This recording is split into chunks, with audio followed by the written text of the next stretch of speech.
just saved my client $45,000 on a single home purchase. The home was listed at $700,000. Yeah, we got it for $670,000. Then I negotiated $15,000 in seller credits on top of that. $11,000 covered all the closing costs. The other $4,000 went toward a permanent rate buy down, lowering their payment for the next 30 years. That didn't happen by accident. Today I'm walking you through my entire negotiation playbook, step by step, no secrets.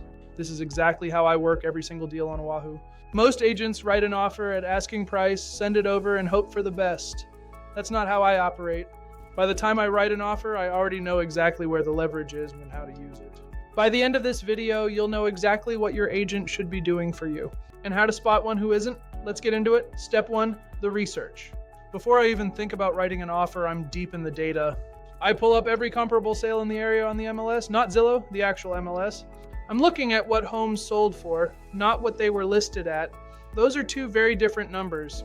I look at the condition of those comps compared to the home my client wants. Were they renovated? Original condition? Did they have upgrades? Then I look at what seller credits were given on those deals. If every comp in the area closed with $10,000 to $15,000 in seller credits, that tells me the market supports it, and we should be asking for the same or more. But here's where it gets interesting. I look at the active listings too, not just what's sold. I want to know what we're competing against. If there are 10 similar homes sitting on the market right now, that's leverage. The seller isn't the only option, and they need to know that. Step 2, days on market. This is one of the most important numbers in any negotiation, and most buyers have no idea it exists. If a home has been sitting for 60, 90, 120 days, that tells me everything I need to know. That seller is motivated. They've probably already dropped the price once or twice. They're paying a mortgage on a home they want to get rid of. Every day it sits, it costs them money. The longer a home has been on the market, the better deal we can get. That's just a fact. On the other hand, if it just hit the market 2 days ago, we might need to come in stronger. It depends. Step 3, structuring the offer. This is where strategy matters. I never start at the number I actually want to land on. I start lower, and here's why. Negotiation is a conversation. If I come in at my highest number right away, there's nowhere to go. The seller counters, and now I'm over budget. Instead, I start low, with a number I can justify with the comps. If the seller counters, we have room to come up and meet in the middle. That middle ground is usually right where I wanted to be in the first place. Now, every offer I write, I'm asking for seller credits, every single one. At minimum, I'm asking for $10,000 in credits to cover my client's closing costs. That's money my client doesn't have to bring to the table. Closing costs in Hawaii run $10,000 to $15,000, and most buyers don't even know they can ask for that. But here's where it gets even better. If we can get more than what closing costs require, we use those extra credits strategically. Step 4, buy downs. This is my favorite part because this is where I can save my client hundreds of dollars every single month. When we negotiate credits, we can use them 3 ways. Option 1, cover closing costs. This is the baseline. Option 2, permanent rate buy down.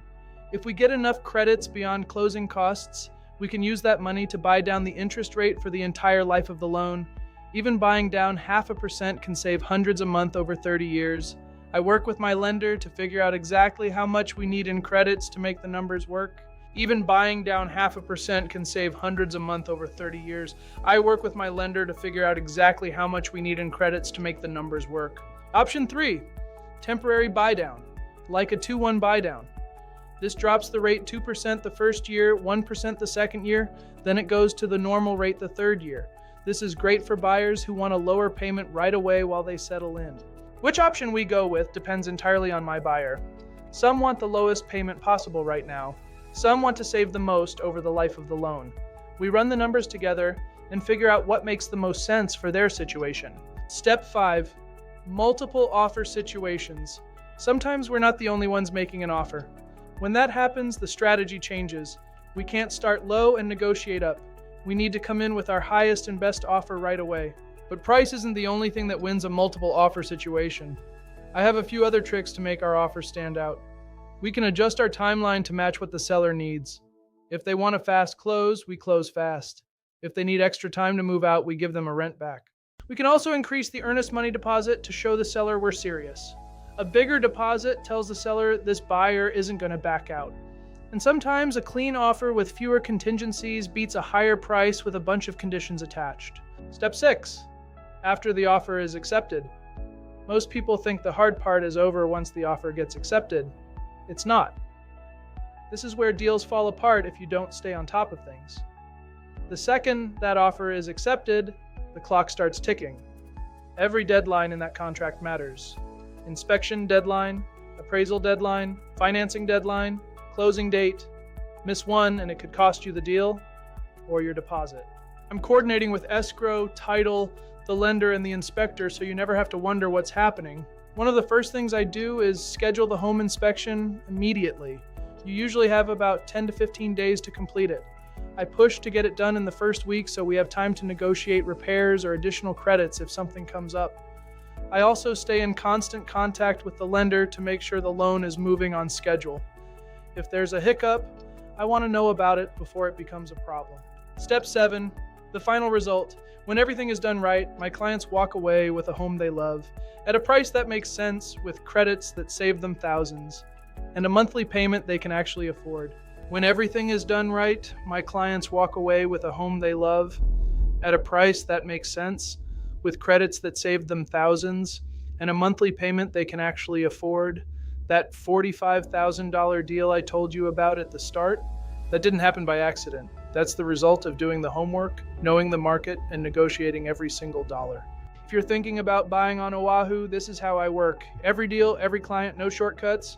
Call or text me at 808-459-6450 or check out islandhomesoahu.com. Follow for more real talk about Hawaii real estate. Let's talk story.